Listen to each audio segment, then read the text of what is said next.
Graça e paz a todos os irmãos nessa noite. Queria expressar aqui a todos vocês a minha alegria, né, de estar com os irmãos. Que honra! Uma das coisas que nós, ministros da palavra, desfrutamos é esse carinho, né, esse amor, esse cuidado assim. E a gente sabe que não é em nós, né, não é por nós mesmos. Já que eu estou falando de graça, né, tenho que ter cuidado aqui. Mas eu entendo que é o apreço que tem a igreja pela palavra. Como eu sou um ministro da palavra, eu acabo recebendo, nem que sejam as migalhas desse reconhecimento. Então, fico muito feliz por estar aqui. Me senti muito honrado pelo convite do pastor Adelmo. E não conhecia, né? Eu conhecia Cascavel, mas não conhecia essa comunidade tão bonita, tão boa. Me sinto assim muito feliz, irmão, sinceramente, né?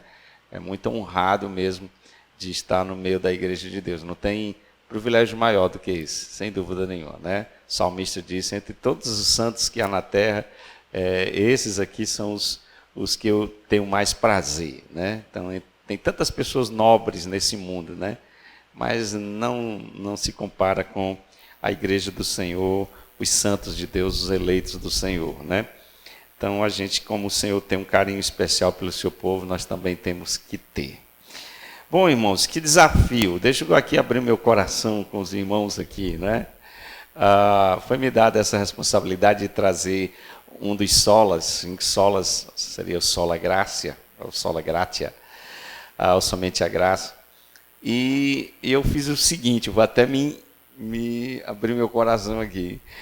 Essa mensagem, esses tipos de mensagens são sempre muito recorrentes, né? O pregador vive pregando. Por exemplo, domingo passado eu estava em Uberlândia, pregando uma série de 5 solas. Eu preguei 5 solas lá na igreja em Uberlândia, né? Os mineiros falam Uberlândia. E hoje estou aqui pregando, a gente sabe que estamos no mês da reforma. Então, eu tenho muitas mensagens sobre 5 solas, né? A gente tem uma coletânea aí de mensagens. Aí eu fiquei pensando, o que eu vou pregar? Eu podia pregar a mensagem que eu preguei lá em Uberlândia, né?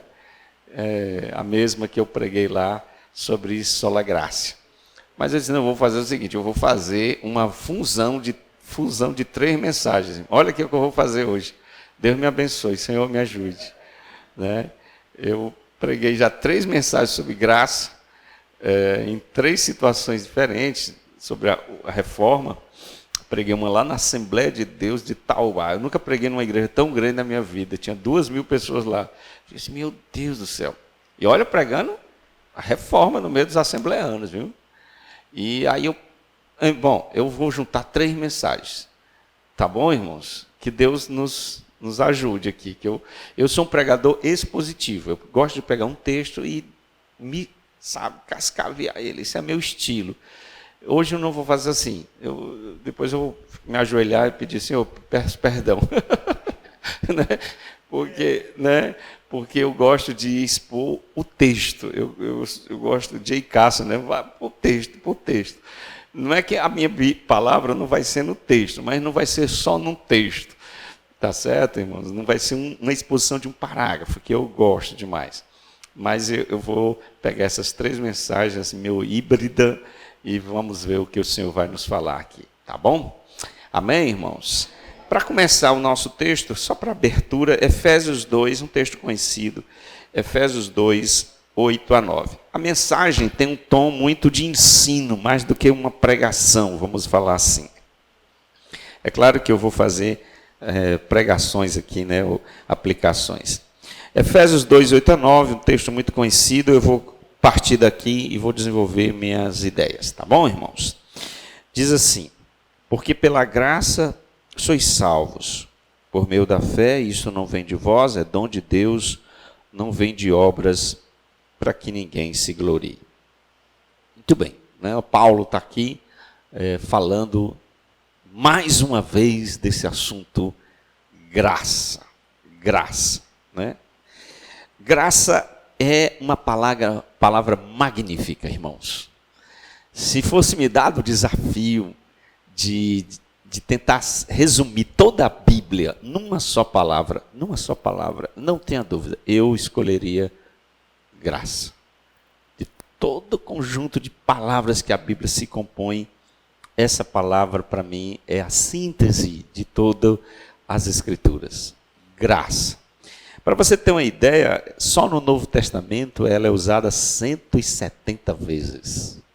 170 vezes. Então é uma palavra muito recorrente. Todo mundo aqui sabe, né? Ninguém precisa talvez repetir, mas nunca custa mais lembrar, né? Que é esse favor imerecido que Deus dispõe aos homens, né? É esse favor imerecido. E é por meio dele que tudo nós recebemos, por meio da graça. Tudo que vem a nós. Todas as bênçãos, de todas as naturezas, materiais, espirituais, graça, graça, graça. Ela aqui, Paulo diz que é a graça que nos salva, mas ela não só nos salva, ela nos sustenta. A graça triunfa sobre o pecado, estamos lutando com o pecado, é a graça que vai nos ajudar. Ela ilumina nossa mente, a graça ilumina nossa mente, tateando no escuro, a graça ilumina a nossa mente. Ela nos dá sabedoria, nos concede sabedoria. Ela nos capacita com dons. Há tantos adjetivos, irmãos, sobre a graça. Muitos, né? Quando a gente vai pegando a graça e vai, como uma pepita de ouro, um diamante, assim, olhando assim, aí fica. Tem tantos adjetivos que nos deixam assim, boquiabertos com essa graça. Ela é chamada de graça eletiva, irresistível, perseverante, sublime, abundante, suficiente, maravilhosa, eficaz, infinita, copiosa, incansável, incomparável, perdoadora, frutífera, infalível, imensurável. Não bastaria adjetivos para dar todo o encanto que a palavra de Deus diz sobre a graça. Deus é o Deus da graça. Deus é o Deus da graça. E nessa noite, nessa breve introdução, eu queria expor aqui como é que a gente vai caminhar nesse pregação barra estudo. Pregação barra estudo, tá bom? Como é que eu vou desenvolver esse tema somente a graça? Eu vou propor aqui um olhar do tipo assim, vamos olhar um pouco para a história, já que a gente está vivendo o momento da reforma, pensando aqui em termos de reforma, não custa nada a gente voltar um pouquinho uns 500 anos atrás, e olhar como é que a graça foi entulhada. Essa é a primeira ideia. A graça foi entulhada. Então eu vou olhar um olhar histórico, tá aí, eu tentei fazer um esboço para ajudar o meu estudo aqui. Depois da gente ter um olhar, um corte aqui para a história, olhar como é que a graça foi entulhada, deturpada, degenerada, eu vou levá-los às Escrituras e dar um olhar teológico, dar uma apreciada aqui um pouco em alguns textos para a gente ver o que é a graça mesmo, né? Algumas características da graça. E vou, o terceiro momento, se der tempo, eu vou ficar olhando aqui, tá bom, pastor? Quanto tempo, pastor? É 9 horas, né? Então, o Senhor me ajude. Vocês estão comigo, irmãos? Amém? Também, olha aí, então estou feliz aqui, com 9 horas está bom. Tá bom. E, por fim, se der tempo, vou com o meu olhar aqui, eu vou dar um olhar contemporâneo. Eu vou ver como é que a graça atualmente tem sido vista, né? Como é que a sociedade, a nossa cultura atual, olha a graça, como é que ele tem visto, né? A gente vai olhar um ciclo, né? A gente vai para o passado, olha a Bíblia e depois olha o presente.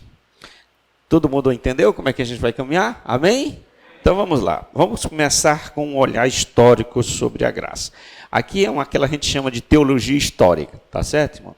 É uma teologia histórica. A gente vai fazer apenas umas observações como é que a graça foi entulhada, né? Eu vou usar essa expressão, entulhada.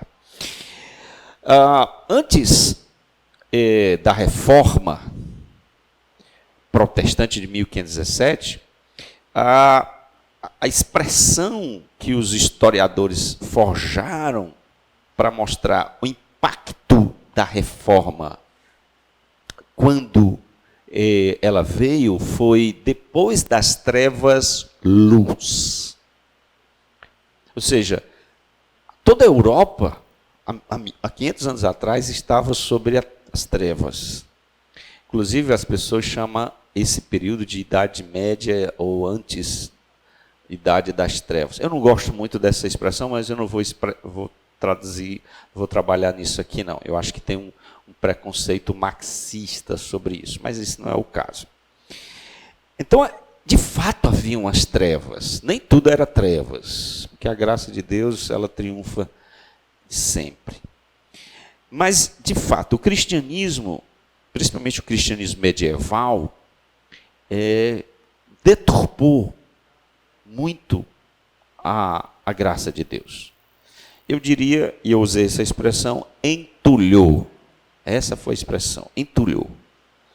E a reforma foi a tentativa de resgatar as doutrinas centrais da fé cristã, entre as quais a graça. Daí os reformadores sintetizaram aquilo que eles chamariam de essência do cristianismo, os pilares do cristianismo, nos 5 solas, como aqui vocês estão sendo expostos. Eles dizem, vamos ver o que é essencial, o que é fundamental da fé cristã. Aí eles sintetizaram esses 5 solas aqui. E a graça, antes da reforma, foi entulhada, foi deturpada, degenerada, irmãos. E os reformadores resgataram esse conceito perdido durante esse tempo.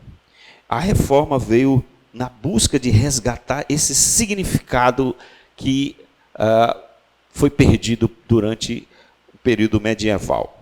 O que acontecia? Pra vocês terem uma ideia. Só para vocês terem uma pequena noção do que se passava naquela época. Muitas práticas e ações compunham esse entulho. Tinha a graça, aí colocaram um bocado de coisa em cima da graça e entulharam a graça. Que entulhos eram esses? Eu vou dizer alguns aqui. Por exemplo, os sacerdotes da igreja romana, na sua maioria, eram imorais e egoístas. Ou seja, a liderança espiritual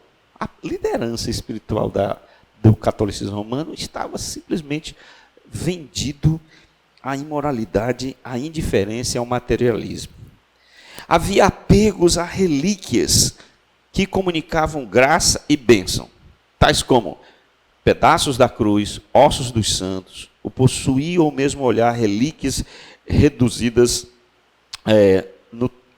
reduzia o tempo do purgatório.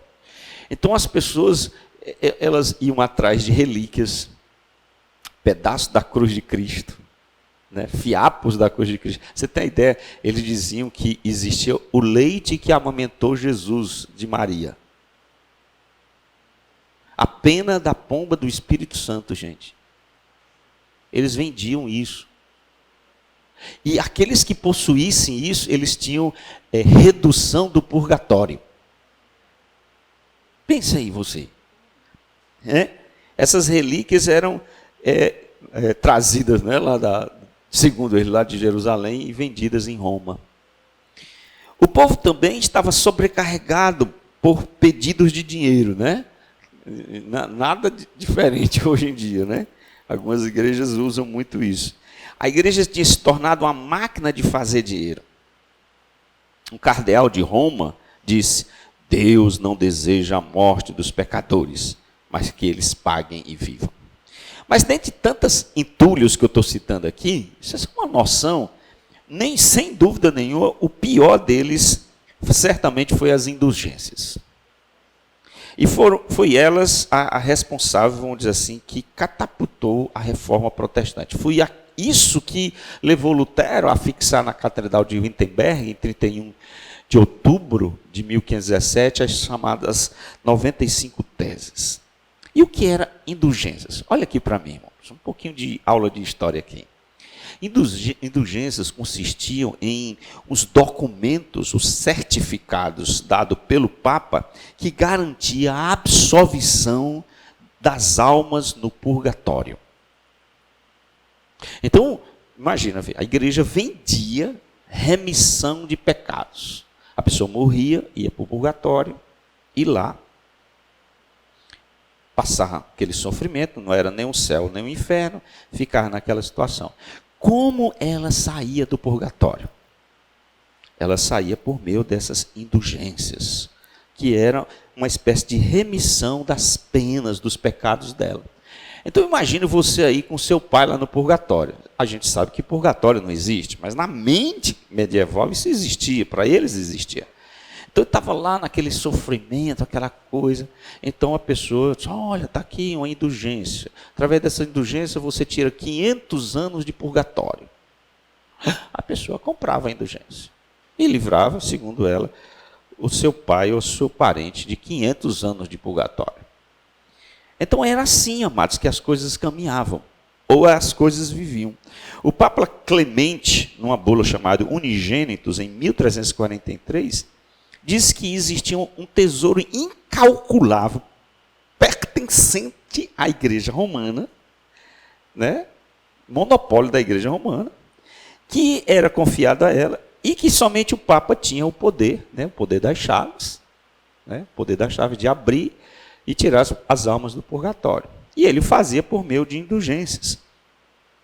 E o Papa Leão X, desejando construir a Catedral de São Pedro, usou muito dessas indulgências. Tá certo, irmão? A ponto de João Tetzel dizer, quando a moeda no cofre tilintar, a alma do purgatório vai sair. Gente, a pessoa dá uma oferta, bate a moeda no fundo do cofre, sai uma alma do purgatório. Você fica assustado com isso?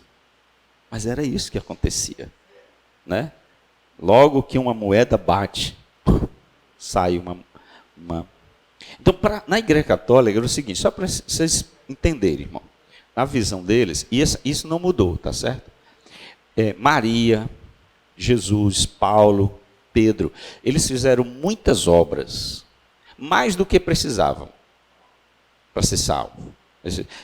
Eles eram tão bons, que acumularam obras além do que precisava para ser salvo. O nome disso é obras suprerrogatórias. Então, essas obras excessivas, esses méritos excessivos, pertenciam à igreja. E era vendido como indulgência. Você entendeu? Então, elas vendiam os méritos dessas pessoas. É um negócio louco, não é não? Um negócio completamente louco.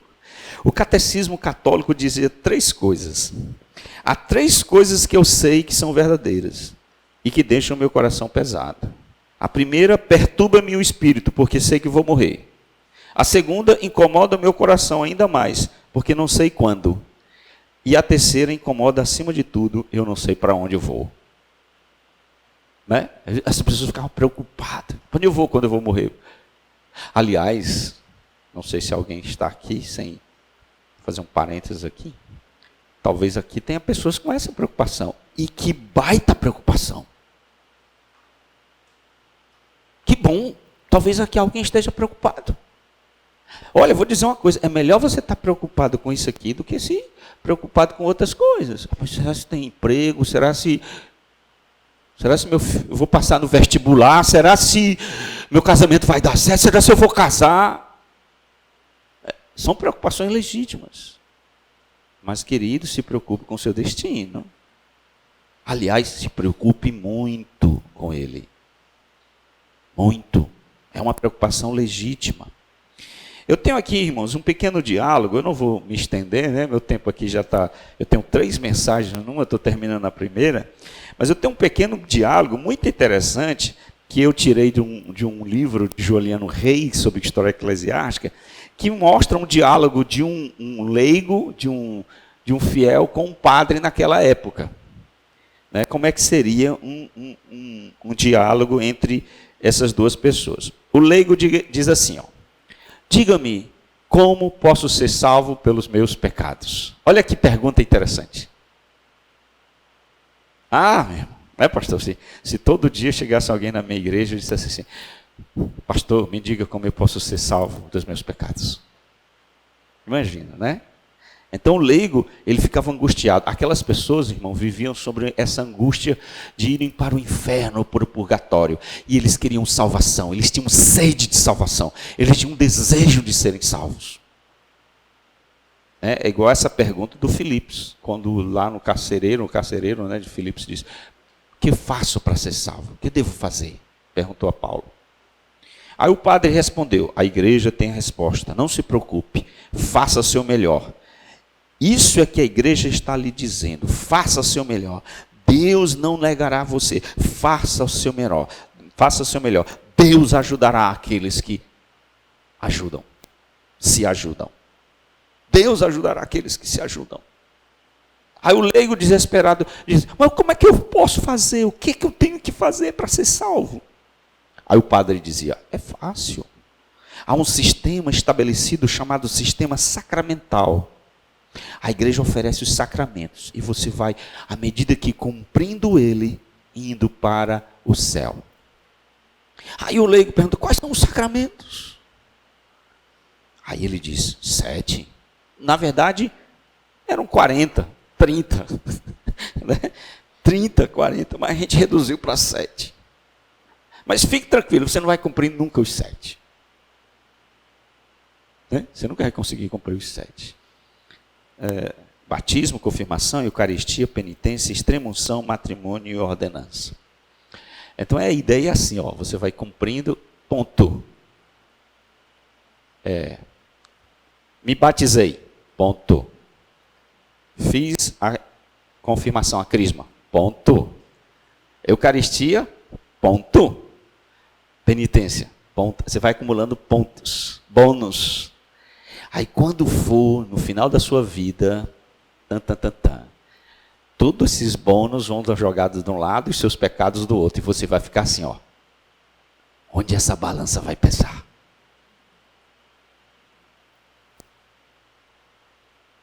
Era assim, irmãos, que as coisas caminhavam. Você tem ideia de como é que as pessoas viviam? Você tem uma noção? Então, esse foi o primeiro olhar. Olhar do passado, para vocês terem ideia como é que a graça foi entulhada. Agora eu quero vocês, olhem comigo, um olhar bíblico. Um olhar bíblico. Ou seja, um olhar presente, um olhar contemporâneo, um olhar nas Escrituras. A definição de graça, amados, graça é o favor imerecido de Deus aos homens. Todo mundo conhece isso, né? O que é graça? É o beabá da escola dominical, do discipulado, da classe de novos convertidos. Todo bom protestante, batista, presbiteriano, que ensina as Escrituras, a primeira lição que ele ensina é essa. Olha, deixa eu lhe dizer, você é salvo pela graça. Aí o novo convertido pergunta: o que é graça? Rapaz, graça é um favor imerecido. É aquilo que Deus, que você não merece, que você não merece e Deus dá. Você não merece. Você não merece e Deus dá. Esse é a graça. Por que Deus age com graça? Porque Ele é o Deus de graça. É um atributo do seu ser. Pertence à sua essência. Todo ser de Deus é graça. É esse Deus que manifesta em graça. Um Deus cheio de graça. Nas Escrituras, amados, esse conceito de graça, pelos teólogos, foi dividido em 2. Acho que vai ter aí. Isso. Há 2 tipos de graça. Aprenda aqui. Graça comum e graça especial. O que é graça comum?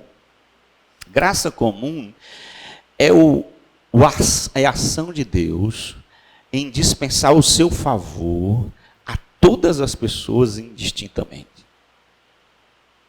Indistintamente a todas as pessoas, que quer dizer, a todos sem exceção, a todos sem exceção. O ateu, sim. O ateu. O agnóstico, sim. O descrente, sim. O ímpio, sim. Ao bandido, sim. Ao assassino, sim. Sim, todo mundo. Todo mundo, Deus age com graça. E a gente chama isso na teologia de graça comum. Ele dispensa o seu favor, sua graça às pessoas, indiscriminadamente. Jesus explicou isso. Deus faz cair o sol sobre o justo e o injusto. E a chuva também. Né? Tudo que todas essas pessoas recebem, desde o ar que respiram ao batimento do coração, é graça. É graça. A gente está tão acostumado, nossa autonomia, né? Que a gente diz, é direito. A gente, é meu direito, é meu direito. Direito, você não tem direito a nada. Sabe qual é o seu direito? Ir para o inferno. Isso lhe choca?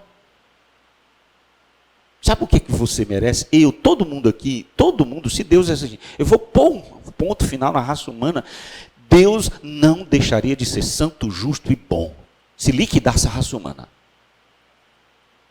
Entendeu? Porque aí Deus faz cair de uma forma graciosa, imerecida a chuva, o ar. Você respirou agora, não foi? Puxa o ar aí. Não é seu.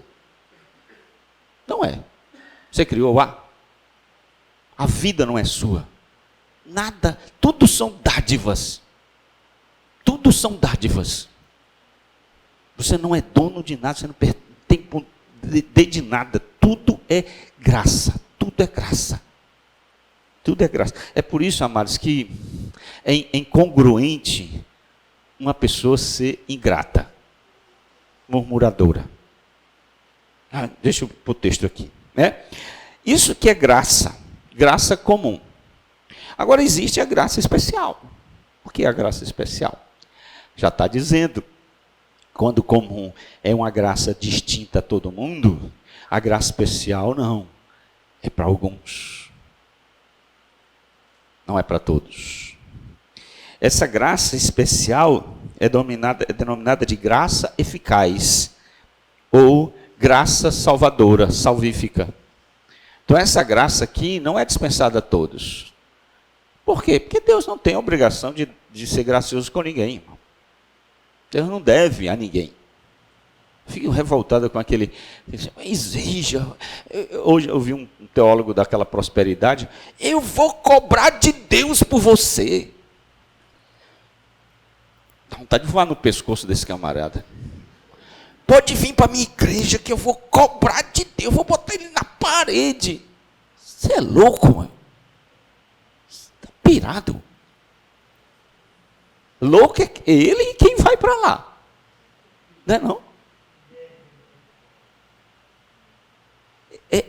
É algo, é um favor, irmãos. Deus não deve a ninguém. É um favor. E Deus demonstra um favor especial. Algumas pessoas não gostam disso, né? Por que Deus salva um, não salva outro? Ele não tem responsabilidade de salvar ninguém. Começo da história. Tem nenhum compromisso. Se ele o faz, é porque ele é bondoso, misericordioso, gracioso, mas ele não tem obrigação de salvar ninguém. A mim, a você, ninguém. Essa concepção de Deus lhe choca, irmãos? Lhe choca? Você está chocado com o Deus que eu estou apresentando? Mas esse é o Deus da Bíblia. É o Deus que diz, faça a minha vontade. Eu mato, eu firo. Lhe choca. Mas esse é o Deus da Bíblia. É o Deus das Escrituras. Então ele é gracioso. Ele é misericordioso conosco. Essa graça, portanto, é algo imerecido. Ela não pode ser comprada, nem obtida, nem conquistada. Não pode ser vendida como a Igreja Católica queria fazer. Se pudesse, deixaria de ser graça. Eu quero apresentar aqui algumas características da graça. Vamos lá, irmãos. Eu vou ver se eu consigo ler alguns textos. Primeiro, ela é eterna. Quero ouvir um amém. Eterna, ela é eterna. Então, essa graça, irmão, essa maravilhosa graça. Pensei que a gente ia cantar Amazing Grace aqui em inglês. Graça sublime. Essa graça, irmão, ela é eterna. O que eu estou dizendo com isso? Essa graça, ela foi gestada Eu estou falando agora da graça especial, que Deus dispensa somente à sua igreja. Eu falei da graça comum, que Deus dá a todo mundo, mas a graça salvadora, especial, distinta, específica, eficaz, salvadora, é só para a sua igreja. Essa graça ele não dispensa para todos, só para o seu povo. Essa graça é eterna.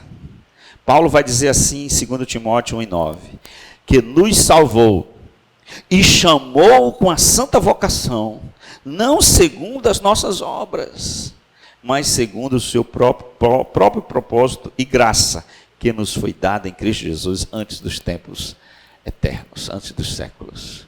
Então, essa graça já foi fecundada na eternidade. Lá na eternidade. As obras da graça foram idealizadas lá na eternidade, não foram feitas de última hora. O pregador disse assim: olha, o amor de Deus por nós, irmãos, é antigo, é antigo. Deus nos amou na eternidade. Deus já demonstrou sua graça quando a gente nem existia ainda. Deus já era gracioso conosco. Foi planejado antes de todas as coisas. A segunda característica dessa graça, ela é rica. Efésios 2, a gente leu, né, na abertura aqui, diz assim: e nos ressuscitou juntamente com ele e nos fez assentar nas regiões celestiais em Cristo Jesus, para mostrar nos séculos vindouros a suprema riqueza de sua graça. Paulo vai falar também, né, que é abundante graça. Deus não é um Deus mesquinho. E só pode ser, mas veja bem, quem tem um mínimo de compreensão ou autocompreensão de si mesmo, da sua miséria, da sua pecaminosidade, que quem pelo Espírito foi iluminado e viu o quanto é indigno e miserável, aí a pessoa entra em desespero: meu Deus, é tanto pecado na minha vida, é tanta malignidade, tanto mal. Aí diz: como é que eu posso ser salvo? Essa graça tem que ser abundante, para cobrir os meus pecados, os meus grandes pecados. Ela não pode ser pequena, ela não pode. Essa graça é rica, é tão rica que Paulo diz que ela nos faz assentar nos lugares celestiais. Ela nos dá essa honra, essa posição. Ela perdoa todos os nossos pecados. Amém, irmãos? Todos os nossos pecados. Uma ovelha chegou para mim: pastor, todos os meus pecados foram perdoados, até os que eu vou cometer foram e serão. Não precisa Jesus morrer de novo por você. O sangue de Cristo nos purifica de todos os pecados. Irmãos, isso aqui é maravilhoso. Aquilo que atormentava aquele homem, que perguntava ao padre o que ele podia fazer para ser salvo, nos atormenta ainda. Nos atormenta. E a única maneira da gente poder ser lavado dessa sujeira que o pecado nos produziu é a graça de Deus. E essa graça abundante. Paulo diz: onde abundou o pecado, superabundou a graça. Superabundou a graça. Ela é soberana, irmãos. Ela é soberana. E aqui eu mexo numa coisa que pode ser um pouco delicada na mente de algumas pessoas, e eu respeito. Mas eu creio nisso. Como disse, essa graça, ela não é dada a todos, ela é dada a alguns. A quem? A quem Deus escolhe. Por quê? Não sei. Ele diz: terei misericórdia de quem me aprover ter misericórdia, e compadecer-me-ei de quem eu quero ter compaixão. Assim não depende de quem quer e nem de quem corre. Porque foi você e não foi o seu irmão? Porque foi você e não foi seu vizinho que foi salvo? Porque você foi melhor? Ou porque você é melhor? Que Deus olhou assim para você: você é o cara. Eu vou lhe salvar porque você merece. Aquele ali não merece, mas você merece. Não, irmãos. Não. Tem uma música do cantor cristão que diz assim: não sei porque Deus me amou, a mim me revelou. Por que razão o Salvador para si me resgatou? Eu não sei. Eu não sei. Eu não merecia nada. Mas Deus foi gracioso comigo. Portanto, essa graça é soberana. O grande Deus não tem a obrigação de salvar ninguém. Ele salva quem Ele quer. A quem Ele quer. Ela é redentora. A graça de Deus é redentora. E aí, irmãos, olha, se eu fosse explicar tudo isso aí, eu terminar a minha mensagem aí. Tá bom? Mas eu vou só passar aqui, né? Eu fiz aqui, pode voltar, só deixa a redentora. Isso, obrigado. Eu fiz aqui uma espécie de síntese da grande salvação. Tão grande salvação. Onde ela começa? Ela começa na eternidade, na eleição. Porque fomos eleitos pela graça. Paulo diz, eleitos segundo a graça. Depois, na história, acontece a regeneração. O que é regeneração, irmãos? Vou explicar aqui. É o ato de Deus nos dar vida. Mas não, mas eu tenho vida. Você tem vida física. A Bíblia diz que todos nós nascemos mortos. Nos nossos delitos e nossos pecados. Desculpa aí, irmão. Não costumo fazer isso, não.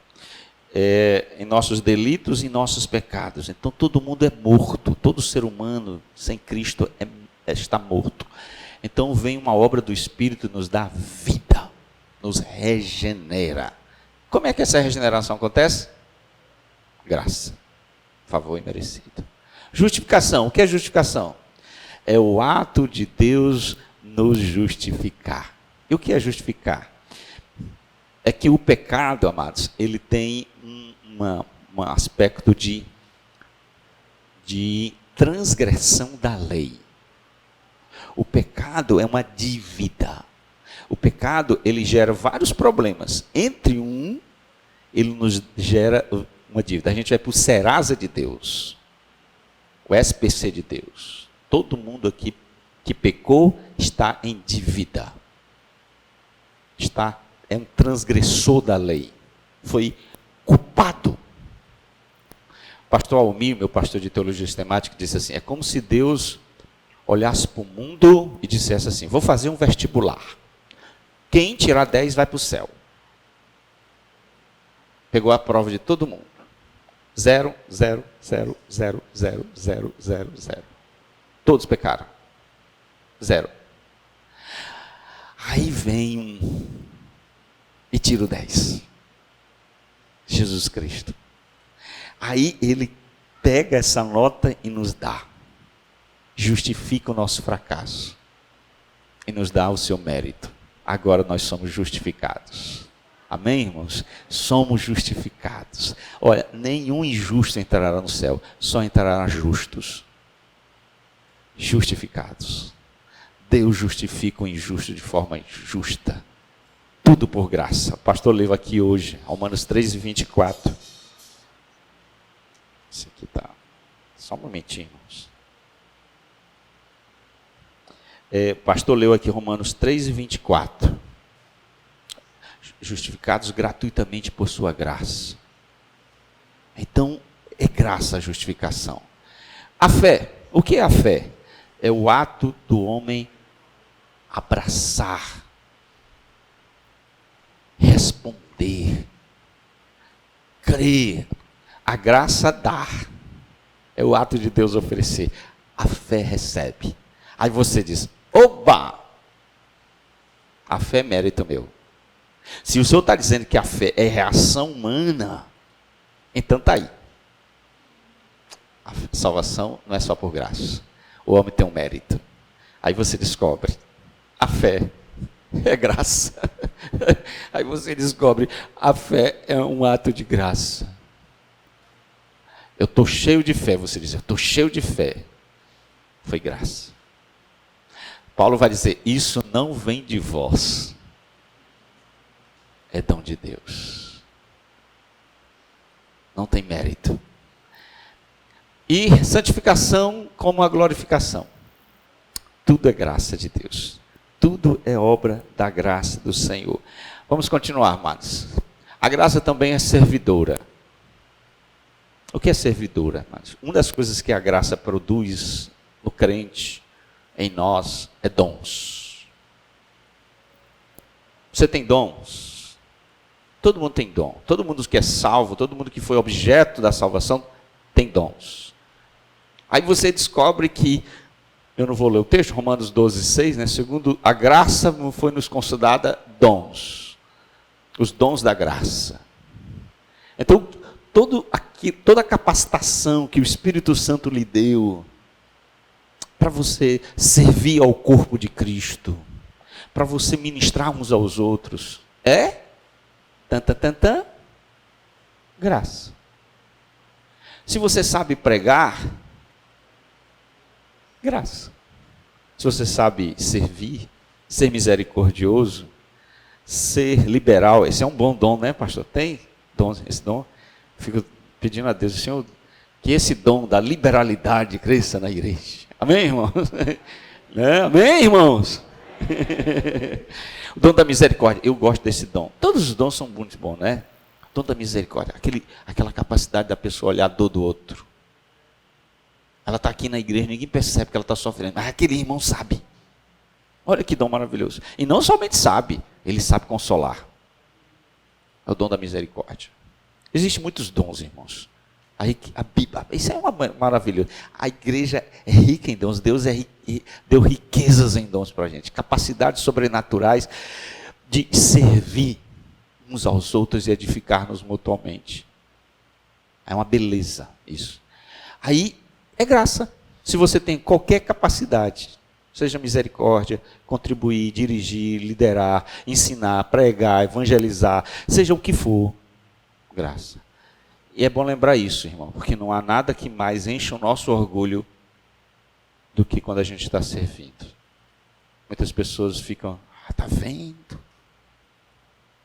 Aí baixa sua bola, que o que você tem não é seu, é graça. Lembra disso. Nada que você tem é seu, é graça. Isso nos ajuda a servir humildes dentro da igreja.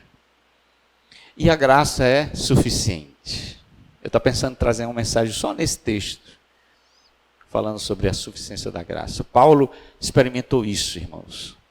O texto aí de 2 Coríntios, capítulo 12.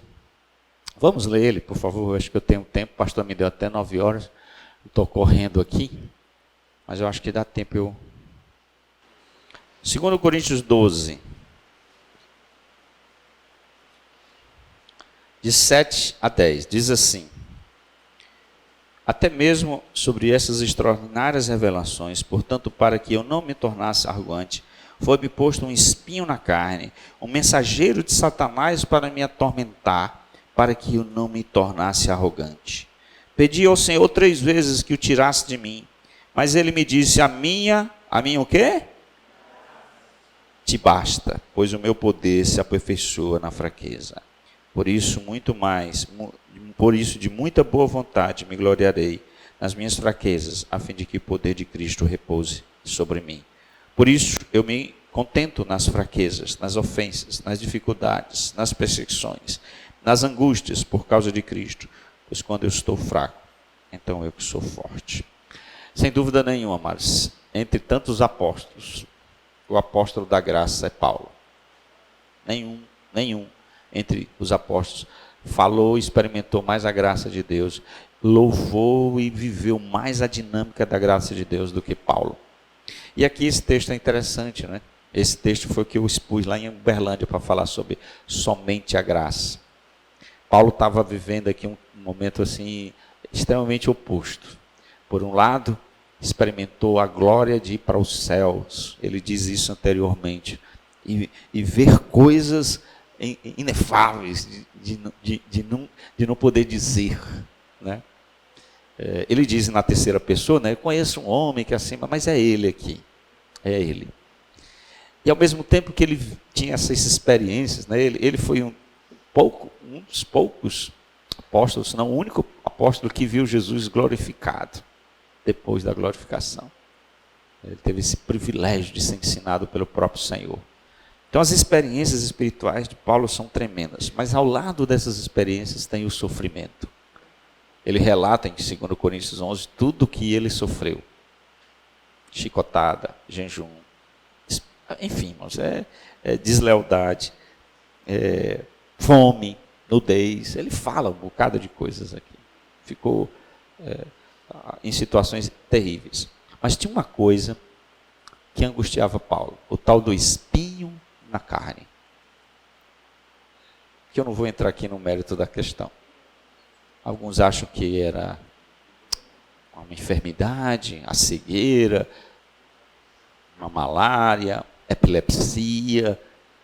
Não vou entrar. Alguém disse assim, a Bíblia não diz. Por que esses teólogos ficam atrás de responder o que a Bíblia não diz, né? Se quisesse a Bíblia dizer o que era espinho, dizia. Então o Espírito Santo não disse, então vamos ficar calados. Mas era algo de uma natureza terrível que incomodava. Eles mensageiros de Satanás. Espinho aqui é uma estaca. Imagina, vamos supor que é epilepsia. Só uma tese. Ele está pregando aqui, né? Eu fiquei num instante constrangido por causa do celular tocar. A primeira coisa que eu faço é desligar, eu esqueci. Nem levo o celular para a igreja. Agora tu imagina eu pregando aqui, eu caí babando. Um ataque epilético. Imaginem isso naquela época. Eu não tinha ciência. Imagina aí. Isso aí é o cara que cura todo mundo. Isso trazia vergonha, dor para ele, né? Eu só supondo que é isso. Estou dizendo que é isso. Mas era algo tão ruim que ele disse assim, eu pedi 3 vezes ao Senhor para tirar. 3 vezes. O Senhor tira. Igual Jesus no Getsemane. Senhor, passa de mim esse cálice. Senhor, passa de mim esse cálice. Senhor, passa. Depois ele orou 3 vezes. E qual foi a resposta de Jesus para ele? A minha graça te basta. Olha, irmãos. Olha, irmãos, olha aqui para mim. Talvez você está passando uma luta, sofrimento, dificuldade, não, espinho, sei lá o que for. Mas lembra disso. Você foi perdoado. Seus pecados todos, você tem comunhão com Deus. Você tem acesso ao ser mais excelente desse universo. Você vai desfrutar aqui e pela eternidade a bênção de Jesus Cristo. Você vai amá-lo e adorá-lo. Você já ganhou na Mega Sena, irmão. Mais do que isso. Você está entendendo? Jesus olha para eles. O que eu já lhe dei é suficiente. Eu sei que dói o espinho. Mas a minha graça é suficiente. Não há que reclamar. Não há que murmurar. É por isso que o salmista, do nascimento do sol até o ocaso, louvado seja o Senhor. Depois que a gente foi objeto dessa graça, irmãos. Não pode, na hora do culto, faltar louvor. Não pode, na hora da adoração, não agradecer. A não ser que a gente não tenha entendido o que é a graça. Ele diz, Paulo, eu já te dei a graça. E isso basta. Tudo que você precisa para ser feliz e realizado, eu já lhe dei. Irmãos, olhe para mim, no dia da glória, quando a gente chegar lá, diante do Senhor, você vai dizer assim, Senhor, me perdoe, eu não tinha o que reclamar. Depois que Jesus Cristo foi dado para mim, eu dei, foi tudo o que o Senhor precisou me dar.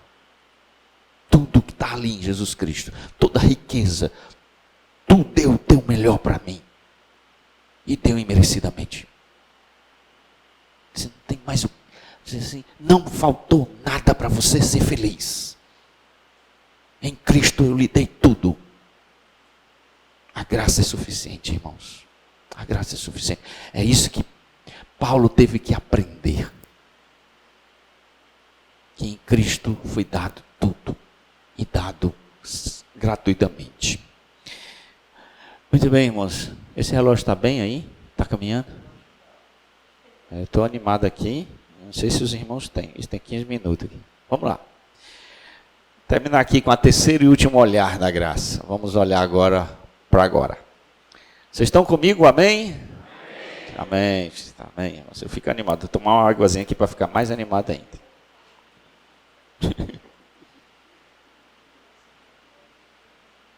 Deixa eu dizer uma coisa. Como é que foi? Eu peguei o microfone e a água e troquei, irmão. Fui beber o microfone. Aí fui falar na água. Jesus Cristo. Vamos dar uma olhadinha agora, a terceira e última parte da minha mensagem. Olha, contemporânea. A graça, agora vamos dar uma olhada no nosso tempo. Como é que as pessoas estão vendo a graça? Certo? Como é que as pessoas veem a graça? A gente foi na história, viu como 1500 anos atrás a graça foi entulhada, a gente olhou as escrituras, viu como ela é rica, olha dela, redentora, suficiente, servidora, e agora vamos dar uma olhadinha só rapidamente aqui no tempo atual. Uma das características da nossa sociedade atual, contemporânea, é a chamada liquidez. O que é isso? As coisas estão líquidas, sem solidez. E uma das coisas que nós vivemos nessa sociedade chamada líquida, sem solidez, é a questão das palavras. Isso é interessante. As palavras também têm se tornado líquidas. O que eu vou dizer com isso? Elas têm perdido os seus sentidos. A gente tem um conceito semântico de uma palavra e a sociedade deturpa e altera. Vamos dar um exemplo para você entender. Por exemplo, a palavra casamento. Alguém diz, rapaz, um casal de homossexual se casou. Houve um casamento homossexual. Casamento, a palavra é união de duas pessoas em uma aliança de sexo diferente. Então, para ter casamento, tem que ter um homem e uma mulher. Está na raiz da ideia, no conceito. Então, não existe casamento homossexual. É como não existe um quadrado de 3 lados. Não é na matemática? Quadrado de 3 lados. Você está ficando doido? Quadrado é de 4. Né? Subir para cima. Não, subir para baixo. Descer para cima. Não existe, isso aí não tem lógica. E eu poderia dar outros exemplos, né? Vamos ver assim. O pastor deve ter enfrentado isso. O camarada adultera, ele diz assim, pastor, estou com um problema. Problema? Ele não diz o nome. Eu pulei a cerca. Pulou a cerca. Ele não dá um nome. Ele atenua. Ele mascara. Ele chama de problema. Que devia chamar de pecado. Esse negócio aqui é sério, irmãos, né? O uso das palavras sendo esvaziada e deturpada, né? E a graça não escapou. Não escapou. Essa preciosa palavra, ela também foi deturpada, ela foi distorcida. Eu chamei, ela foi líquida. Ela foi abusada, deturpada. Ela que é tão preciosa para nós, hoje a gente vive uma coisa parecida com aquilo que nós falamos anteriormente. Não vamos falar de indulgência, daquilo tudo, mas certamente uma das coisas que a graça tem sido objeto é de deturpação. Abra comigo Romanos 6, irmãos. Romanos 6. Eu acho que eu vou até aqui somente. Tenho mais coisa para falar, mas eu vou encerrando por aqui. Romanos 6 diz assim, palavra do Senhor. O irmão ali é eficaz. Que diremos, pois? Permanecemos no pecado para que a graça se destaque? De modo nenhum. Nós que morremos para o pecado, como ainda viveremos nele? O que é que Paulo está dizendo aqui, irmãos? Olha aqui para mim. Paulo estava pregando que a salvação é por graça. Ele falou sobre o pecado, o problema, e aí ele depois falou sobre a solução, justificação. Quando ele falou sobre a justificação, capítulo 3 em diante, ele explica que tudo isso é por graça. Graça, graça, favor imerecido. Aí o que é que as pessoas notaram? Deixa eu ver se eu estou entendendo, Paulo. Quer dizer que todos os meus pecados são perdoados sem eu fazer nada? Ah! Né? Quer dizer que eu não sou salvo pela graça, então eu posso pecar, já que eu não faço nada para eu ganhar a salvação, então, oba! Que diremos então? Permaneceremos no pecado para que a graça se destaque. Deixa eu dizer uma coisa aqui interessante, irmãos, para vocês.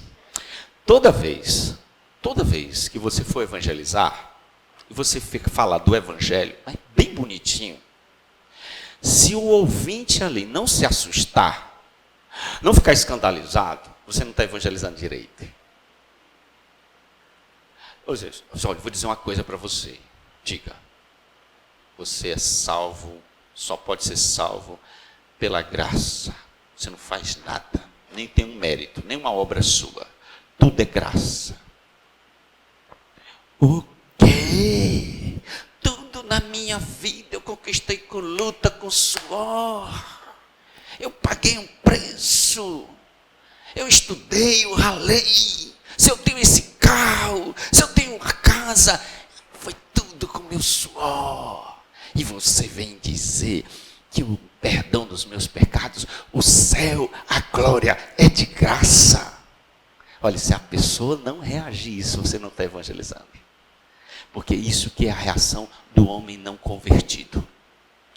Toda vez que você pregar o evangelho, precioso evangelho, ele vai causar um escândalo e vai assustar a pessoa.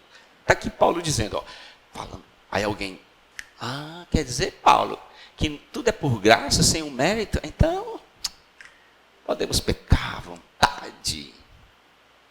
Podemos pecar à vontade, porque se é por graça, se eu não preciso fazer nada, então, Paulo vai destruir isso. Isso aqui é a graça líquida, isso aqui é a prostituição da graça. Um homem regenerado não tem essa mente.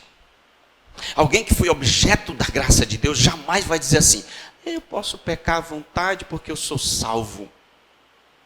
Jamais terá esse pensamento. Essa mentalidade é de alguém que não conheceu a Cristo. Alguém que conheceu a Jesus Cristo não tem esse desejo. Pelo contrário, o desejo dele é ser santo. O desejo dele é crescer na graça. O desejo dele é santo temor, se apropriou da alma dele.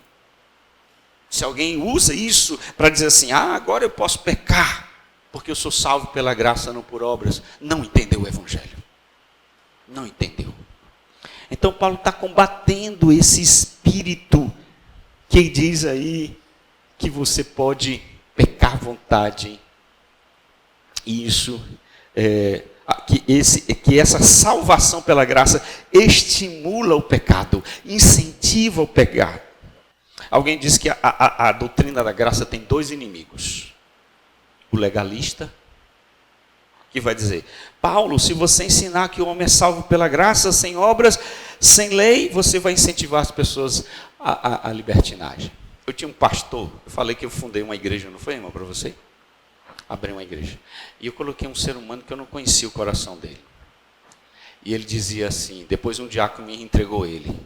Disse, eu não vou pregar sobre certeza de salvação nessa igreja não. Porque no dia que eu pregar, esses crentes vão ficar acomodados.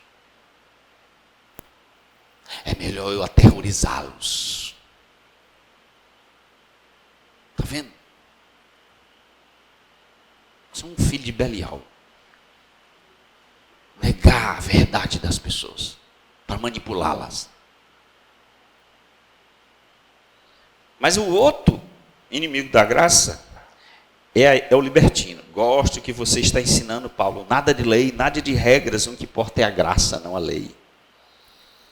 Então a graça, amada, sempre vai. Eu disse para vocês que aqui a graça já foi deturpada, mas em todo o Novo Testamento ela sempre foi e sempre será. Sempre haverá um engraçadinho com essa mentalidade corrompida, querendo se aproveitar da graça. Se eu sou salvo pelas obras, então eu posso pecar, fazer o que quiser. Sempre haverá uma pessoa.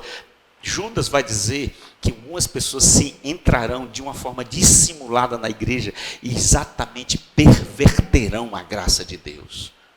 Vão perverter a graça de Deus. Portanto, a graça de Deus sempre será atacada.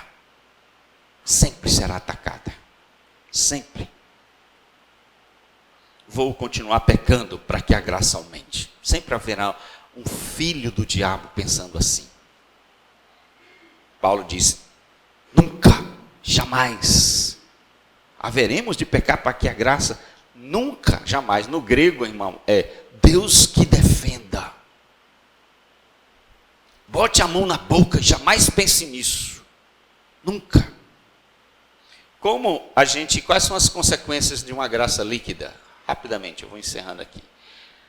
2 coisas: falsa conversão. Quando você perverte a graça, dilui a graça, alarga a graça, afrouxa a graça, não prega a graça, vai gerar falsas conversões na igreja. E mundanismo. Mundanismo. Uma igreja que não tem a compreensão da graça, ela se torna mundana. O mundanismo entra dentro dela. O mundanismo é um perigo. Para concluir, irmãos, vou fechar aí. Minha conclusão. Como recuperar a solidez da graça? Aqui eu vou ser um pastorzão, viu? Como é que a gente resgata, já que ela está se tornando líquida, sempre ela é ameaçada, como é que a gente deixa ela não líquida, mas sólida? Eu tenho 3 sugestões, eu vou aí colocar e eu encerro. A primeira, temos que pregar a graça. Pastor, não pregue que o homem é salvo pela graça mediante a fé. Pregue um pouquinho mais de lei. Dê uma chicotada no povo. Não. Temos que pregar a graça. Exatamente anunciando a graça bíblica, que a gente vai combater a graça barata, a graça líquida.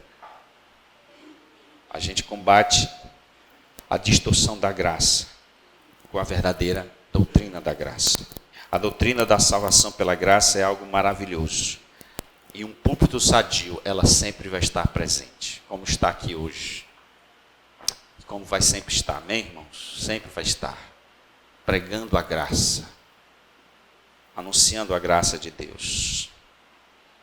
Então, portanto, a gente não pode abandonar a pregação da graça com medo de que pessoas carnais usem e deturpem ela, como tentou com Paulo.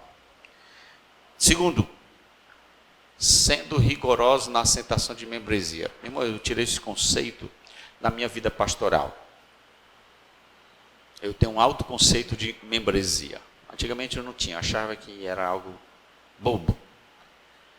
Mas depois de um tempo eu fui ver que tanta Bíblia, uma boa teologia mostra que a gente tem que ter um alto conceito de ser membro. Então, esse assunto tem sido muito descartado nas igrejas, né? Membresia é algo assim, bobagem. Tem um nome no livro da membresia, bobagem, mas não é. Membresia é um traço muito importante que faz com que a gente corte, né? Jonathan Lima disse isso no livro dele, e faça a diferença entre o justo e o injusto, entre o ímpio e o crente. Quem que vai fazer isso? Quem que vai fazer a separação? Ah, é o Senhor. Sim, é o Senhor. Mas agora, quem faz isso? A igreja. É a igreja que vai dizer, ó, isso aqui é crente, isso aqui não é. Pertence à igreja. Foi dada à igreja isso. E como é que a igreja vai avaliando, vai vendo os frutos? Ou você está esperando que um anjo venha aqui e dizer, você é crente ou você não é crente? Você não é crente. Pelos frutos a gente conhece. E a igreja tem que saber fazer isso. E a membresia é essa diferença, esse traço que coloca e separa os bodes das ovelhas. Ó, membro da igreja aqui é esse corpo aqui. Esse aqui eu tenho responsabilidade, esse aqui tem um pastoreio. Terceira e última, praticar a disciplina bíblica. Como resgatar? Disciplina bíblica é o mecanismo da igreja para manter sua santidade. O Jonathan Lima, no seu livro sobre a igreja e a surpreendente ofensa do amor de Deus, um livro muito bom, Você tem ideia, esse livro aqui foi estudo para retiro da igreja. Ele diz que, assim como a membresia é o traço que a gente faz entre o descrente e o crente, membro da igreja, crente, membro da não crente. Ele diz, a disciplina é a caneta que risca. Está na igreja, é membro da igreja. Peca, não se arrepende. É confrontado, não se arrepende. É confrontado pela igreja, não se arrepende. Continua no pecado, risca. Risca, parece ser duro, mas é isso mesmo. A membresia e a disciplina são os dois lados da moeda. Então a gente tem que ter muito cuidado com a disciplina. É uma marca de uma igreja saudável. Uma igreja que fecha os olhos ao pecado, não o pecado tratado. Todos nós pecamos. O pecado confessado, todos nós. Mas o pecado resistente, o pecado que escandaliza, o pecado que macula a igreja e o nome do evangelho. E não é tratado, não é feito a disciplina. É um abuso da graça. É prostituir a graça. Ela diluir a graça. Deus nos abençoe, amados. Que a graça do Senhor esteja com vocês. Que essa igreja continue firme na graça, pregando, cantando, louvando, anunciando a graça. E que nós possamos estar satisfeitos na graça de Deus. Vamos orar, amados.